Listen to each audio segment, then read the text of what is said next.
Hello, murakaza neza kuri Kiza Pictures. Uyu munsi tugiye kureba ukuntu ushobora gukora live kuri Instagram ugafata video za TikTok. Ibintu ushobora gukoresha nibyo ngiye kukwereka muri aka kanya.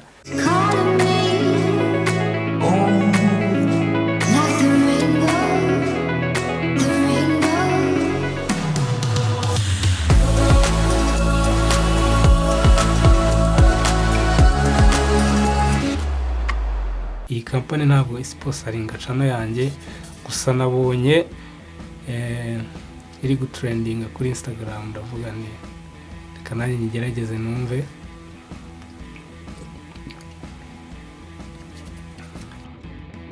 Ikorerwa mu Rwanda, ushobora gutestinga nawe ukumva uko imeze.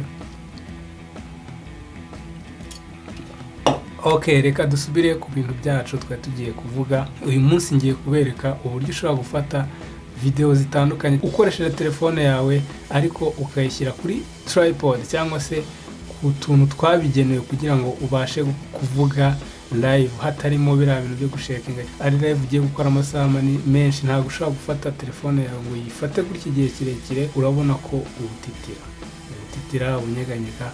Abantu muri kuganira ntabwo bakeneye kubona ibyo bintu. Ikintu bakeneye kubona ko kamera yawe iri steady. N'ama video menshi musanzwe mubona kuri TikTok abantu bakoresha bari kuvuga kuri TikTok, mubona ko ntabwo ziba zinyeganyega, ntabwo telefone ziva aho ziri.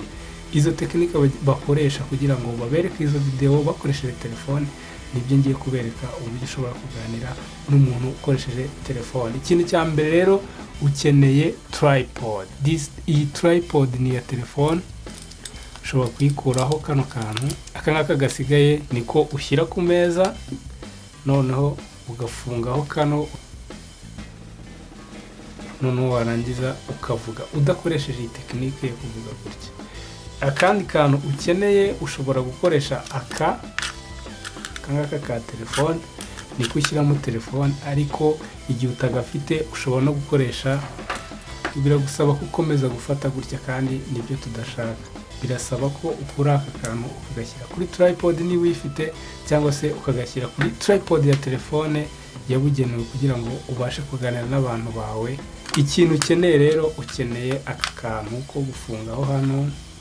Ushobora kukagura ahantu ariho hose ku mashop akora online, ushobora kubona akantu nk'aka ngaka, warangiza ugashyiraho telefone yawe kugira gutya. Ushobora gukoresha kamera y'inyuma, ushobora kuvuga ibintu ushaka byose ufashe kamera yawe y'inyuma. Ushobora gukora cyangwa se ugakoresha selfie, ugahindura noneho ugafata ibintu byose ushaka kuvuga. Niba ushaka kuganira n'abantu ukabaganiriza, ariko igihe udafite umwanya wo gukomeza gufata gutya ngo uvuge bla bla bla, uvuge ibintu byinshi, ni byiza ko ugashyira ku meza, warangiza ugatangira kuvugana n'umuntu uko ushaka igihe utuje.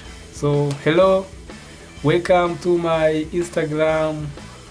Muri aka kanya ndi live, ndagira ngo mumbwire ibitekerezo by'ukuntu mushobora kujya mubona YouTube channel yanjye, tukaganira mu buryo butandukanye. So ushobora gukora live kuri Instagram, ushobora gukora live kuri Instagram muri ubu buryo uko ubishaka, cyangwa se ugakoresha ubundi buryo utekereza. Muri make ni ubu buryo ukeneye. Ushobora gukoresha selfie stick, gusa ikibazo cya selfie stick ntabwo iba ifite akantu ushobora guhagarikaho, kandi bigusaba ko ugomba gufata telefone yawe igihe kirekire. Aka kantu ushobora kugura kano, hari tugiye dutandukanye, dufite design. Ushobora gukoresha kano kari very cheap cyane, ushobora gukoresha kano, cyangwa se ugakoresha iyi ngiyi igihe ushaka gukora ibintu biri very professional, ukaba ufiteho n'itara rituma ibintu bya bigaragara neza kugira ngo abantu batagira ikibazo. Niba ushaka kuganiriza abantu batandukanye kuri live